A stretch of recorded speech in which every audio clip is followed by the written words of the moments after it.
En nou kyk ons na 'n gesprek met 'n ander Suid-Afrikaanse legende. En sy is baie plesierig. Dit kan julle maar glo. Karen Zoid, kom ons kyk en kuier saam. Goeiemôre, baie dankie vir die chat. Goed, Ek so vind jou baie ek sê vir jou, dit is alles spesiaal vir hierdie onderhoud. Kyk, en ons moet ons maar aanpas, nê? So, solank dit volgens of aan die vereistes voldoen, is ek heeltemal tevrede.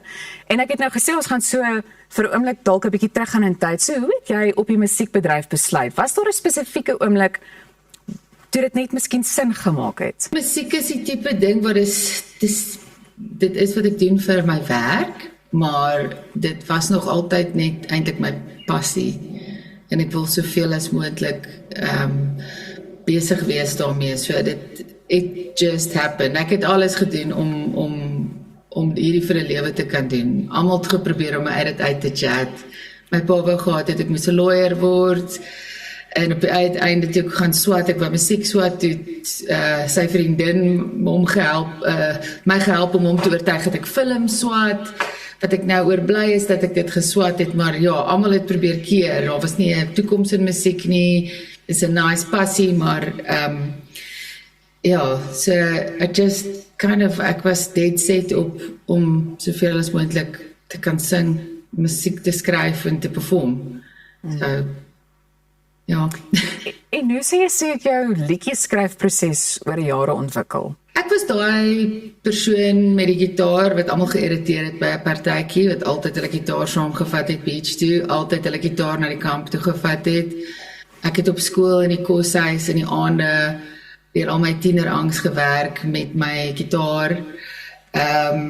So ja, my songwriting is amper vir my, in 'n manier is dit seker soos 'n dagboek. En in 'n ander manier is dit 'n dissipline soos karate wat jy weet, jy verbeter en jy kan elke keer as jy kom jy op 'n nuwe level waar jy ander moves kan doen en 'n groter toolbox het op die ou uiteinde. As ek dit so kan verduidelik, ek weet nie of dit 'n goeie verduideliking is nie. Ja, nee, dit maak heeltemal sin, maar ek bedoel daar sal telke male ook na jou as 'n stem van 'n generasie in Suid-Afrika verwys. Wat beteken so iets vir jou? Wel, om 'n stem te kan hê, dink ek is elke vrou se grootste begeerte. So daarvoor is ek dankbaar. Baie keer is dit 'n bietjie van 'n target op jou rug as mense jou op die podium sit vir iets. So soort van nice, soort van crap, ek weet nie.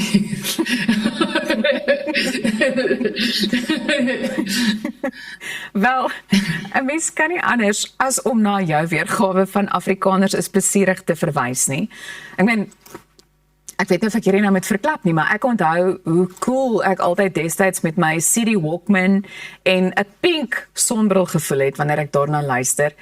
Hoe sou jy die impak van Suid-Afrika se sosiale en dalk ook politieke klimaat op jou musiek oor die algemeen beskryf? Met 'n liedjie soos Afrikaners is plesierig, was ek gelukkig dat dit het my ek het amper geëien wat elke jong musikant probeer weghardloop van die feit dat hulle groot geword het in Parkhurst of kom van Kulini of kom van Soweto, en ek het soort van vroeg besef, ek is 'n wit Afrikaanse vrou in Suid-Afrika, and I've got to own it.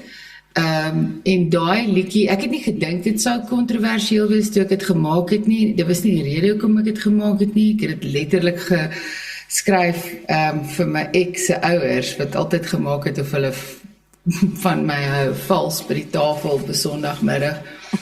En maar dit het my half gehelp om in die groter musiekprentjie van Suid-Afrika 'n standing te kry, waar ek toe begin werk het met die groot name in Afrikaanse musiek, maar ook die groot name in die Engelse mark, in die swart mark, in die gospelmark, in die, jy weet, so dit soort van, ek het soort van die jazzmark, en daar het ek al 'n plek gevind. En dit is eintlik maar wat musikante is. Ons is die mense wat almal bymekaar bring. So dit is, ek dink elke skrywer, elke performer se grootste wens om deel te wees van die creation van samesyn. So ja, dit het my gehelp om nader te kom aan die groter prentjie van wat aangaan in die land en ja, sekerlik my gehelp om uit die clubs uit te kom, wat ek gespeel het vir about 3 of 4 jaar, jy weet. Ja, bietjie groter goeders te kon doen daarna. Wel, ek bedoel, jy is 'n ikoon in ons musiekbedryf.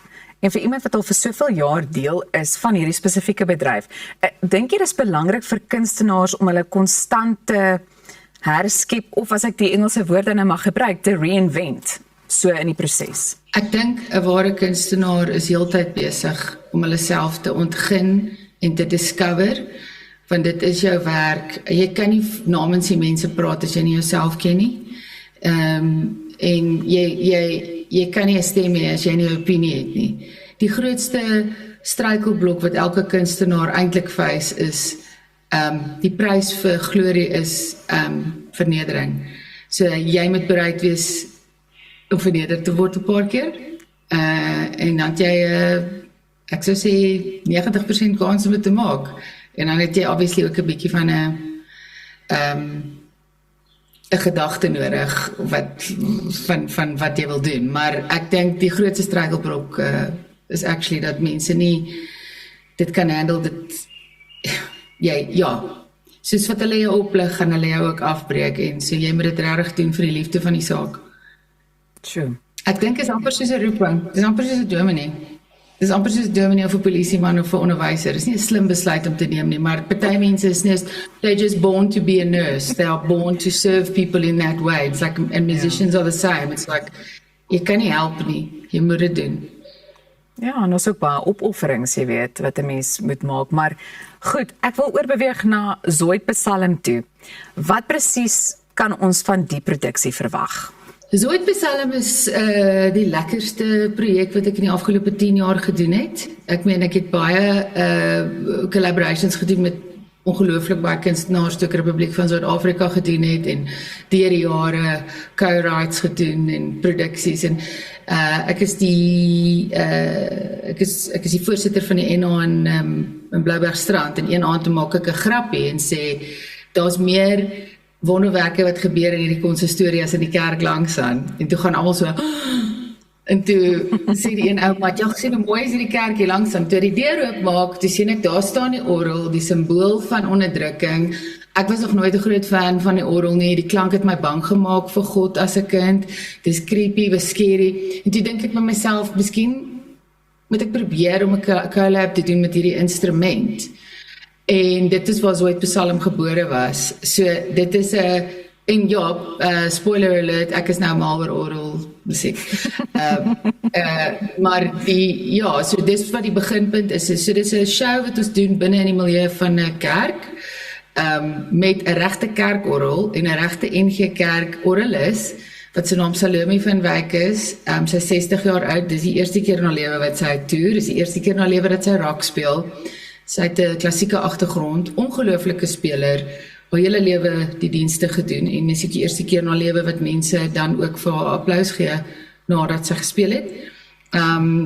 En ja, dit is 'n show wat in NA sê ons vir die Here, God grant me the serenity to accept the things I cannot change, the courage to change the things I can, and the wisdom to know the difference. En so Zoid Psalm is tot 'n groot mate ook 'n definitiewe dankie aan die Almagtige vir alles wat hy is.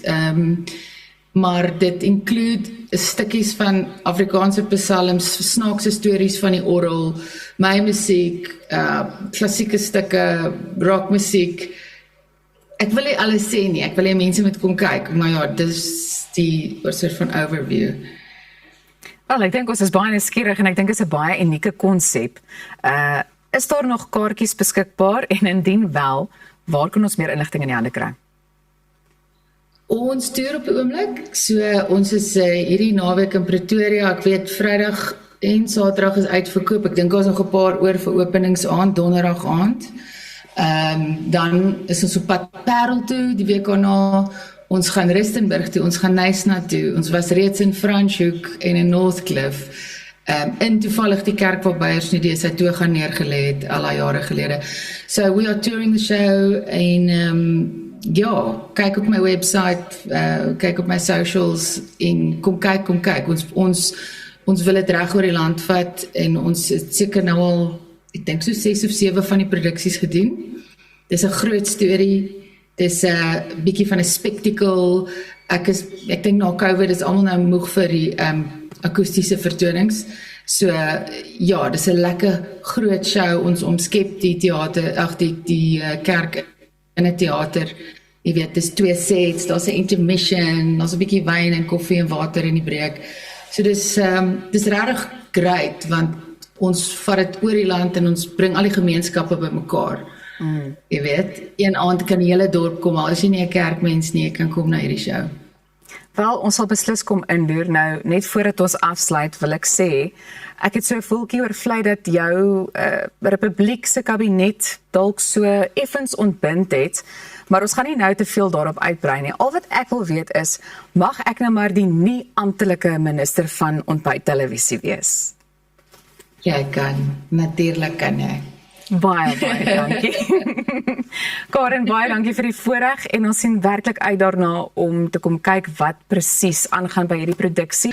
Bly ingeskakel want net hierna hoor ons weer oor die skreeusnaakse klug my boetie se sussie se ou.